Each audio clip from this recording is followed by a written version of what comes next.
کراچی میں بھاری گاڑیوں سے پیش آنے والے حادثات میں شہریوں کی اموات کا سلسلہ نہ رک سکا۔ جنوری سے فروری کی 10 تاریخ تک 96 افراد ٹریفک حادثات کی نذر ہو گئے۔ ایم کے ایم حقیقی کے چیئرمین آفاق احمد کو ہیوی ٹریفک کے خلاف بیانات دینے اور عوام کے اکسانے پر گرفتار کر لیا گیا۔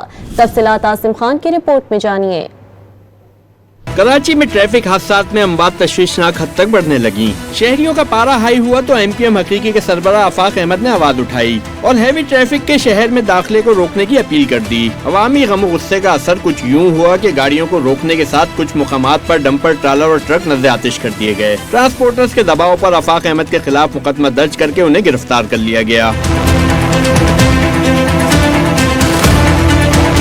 ریسکیو اداروں کے اعداد و شمار کے مطابق رواں سال کے صرف 40 روز میں 1000 سے زائد ہونے والے ٹریفک حادثات میں 96 افراد جاں بحق اور 900 سے زائد زخمی ہوئے۔ حادثات میں جاں بحق ہونے والوں میں خواتین و بچے بھی شامل ہیں۔ ہیوی ٹریفک سے حادثات اس وقت رپورٹ ہوئے جب ان کے داخلے پر پابندی ہے۔ گلستان جوہر، منگو پیر اور ہاکس وے میں ڈمپرز کے پہیوں تلے کچلے گئے ماں باپ سمیت 4 جانیں دن دہاڑے گئیں۔ ہیوی ٹریفک کو دن کے اوقات میں شہر میں داخلے سے روکنے پر سندھ حکومت کی جانب سے اقدامات کی باز گشت سنی جا رہی ہے، لیکن تاحال کوئی اقدام نظر نہیں آیا۔ شور مچنے پر ہیوی ٹریفک شہر سے دن کے اوقات میں وقتی طور پر غائب تو ہو گئی، لیکن ٹھوس اقدامات نہ ہونے پر یہ مسئلہ جلد دوبارہ سر اٹھانے کے خدشات ہیں۔ Asim Khan, Dawn News, Karachi.